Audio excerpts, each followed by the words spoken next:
So the first step in the process is obviously raw processing. We need to get our raw files into an image format that we can actually work with inside of Photoshop.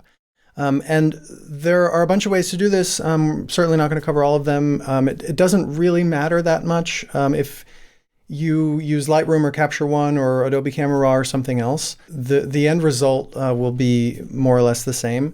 So I'm going to show you a little bit of Capture One, but don't worry if you don't use Capture One. It's more the information that I'm going to give you that's important, kind of about how to process your raw files to get them ready for retouching. And as I mentioned earlier, talking about workflow, with the baseline and the creative retouching, what we want to do in the raw processing step is get the image looking as good as it can in a kind of neutral state.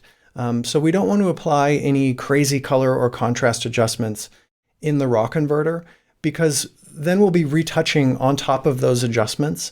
And if we decide later that we don't want them, like maybe we added too much contrast, or maybe the color shift that we added, later we decide that we don't like it.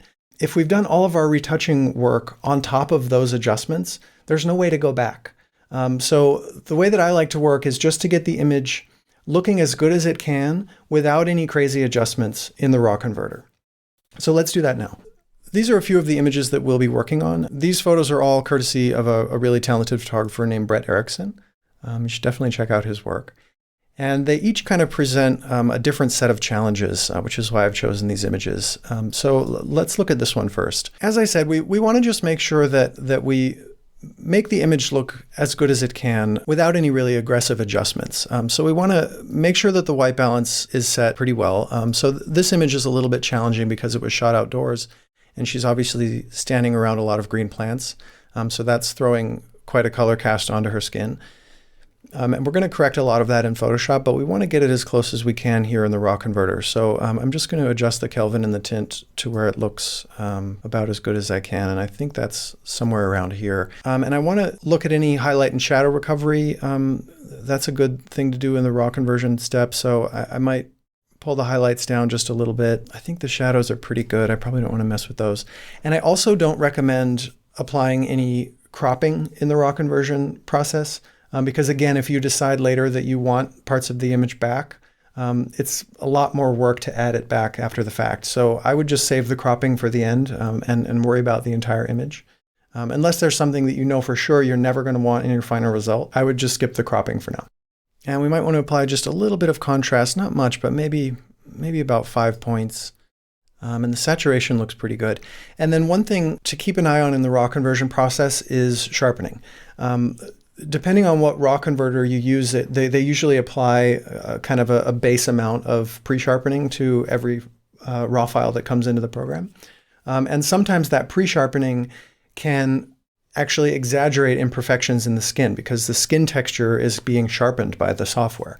So you're kind of undoing work that your raw converter made in the first place. And that doesn't really make much sense to me. So I like to go in and, depending on the sharpness of my lens, usually I'm shooting with pretty sharp lenses, so I just turn the sharpening off altogether. But depending on what lens you're using, or if your focus was maybe slightly off, you might want to apply a little bit of sharpening, but go in and look very closely at the skin and see if the pre-sharpening that your raw converter is applying is sharpening the imperfections of the skin that you're later going to want to retouch out. And that'll save you from doing a little bit of extra work later. So we can zoom in here to 100% and have a look really at the texture of her skin. And then I'm going to jump here to the Details tab. And we see that the standard amount of sharpening is 180 with a radius of 0.8 and a threshold of 1. And if I just take the amount all the way down, I want to have a look at what that default sharpening is doing to the texture of her skin. So if I turn it back on and zoom in here even further, so that's no sharpening, and that's the default sharpening. That might be a little bit hard to see on your screen, but it is exaggerating these kinds of parts of her skin that have a little bit more texture.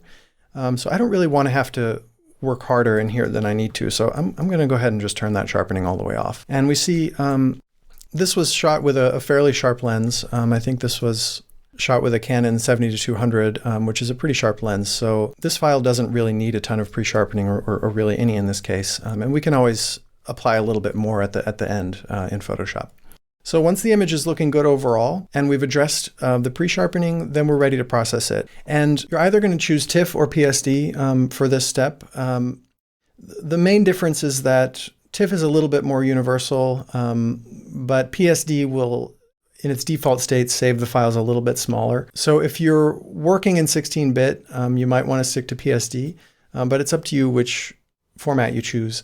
And the way that I decide whether or not I'm going to work in 8-bit or 16-bit is if I imagine that I'm going to be making any aggressive contrast changes to the image at any point in the process, then I'm going to work in 16-bit.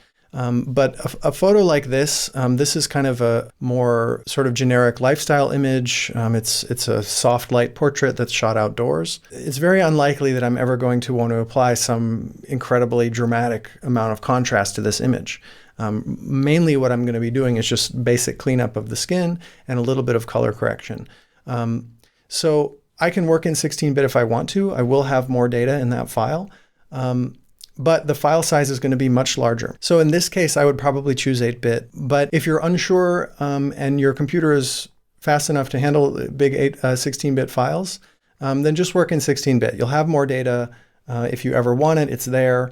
The only penalty will be file size and potentially performance while you're working with that file, because it is going to be a lot more data. So for general work like this, kind of standard cleanup, I almost always work in 8-bit. But again, that's up to you. If you want to have the bigger file sizes and more data, go ahead. So I'm going to choose an 8-bit TIFF for this. And I always do my retouching in the Adobe RGB color space. That's a bigger color space than sRGB. So if this image does ever go to print, it's going to have more data in it than if we work in sRGB. But just keep in mind that when you process it into JPEGs for viewing on the web or on mobile devices, you want to take it out of Adobe RGB, because Adobe RGB is not a very friendly color space to especially eye devices. The colors will show a little bit muted or a little bit washed out if you leave it in Adobe RGB. Anyways, so that's it for the raw processing. We'll get to these images later, but basically I would just go through and adjust the white balance and make sure that they look as good as they can without any crazy adjustments on top. So just a little bit of exposure, contrast, color adjustments, things like that, and then just go in and double check that sharpening and disable it if it's not necessary, and that'll help. Here you can really see in this texture on her cheek that just that little bit of pre-sharpening is really exaggerating that texture here, and we don't necessarily need that. So I'm going to drop that back to 0. And if there are any other tools in your raw processing software that you like that will help you to make the image look really good in its kind of neutral state, feel free to use them. I don't mean to imply that you can only apply, a little bit of exposure and contrast changes. Use whatever tools you need to make the image look as good as you think it can in this step. Just be careful to not do anything that you might regret later as far as crazy color shifts or aggressive contrast or things like that. And then maybe with this one, we can just increase the exposure a little bit. Maybe add a little bit of contrast. And maybe pull those highlights down just a touch. And this photo is actually looking pretty good as shot. And then one other thing I'll mention is that I pretty much always retouch portraits in color. If I have an image that I think might end up being black and white, I prefer to do the retouching in color and then do the black and white conversion at the end. And that way, again, later if I decide I want it in color, I don't have to retouch it again. So that's a good thing to keep in mind as well.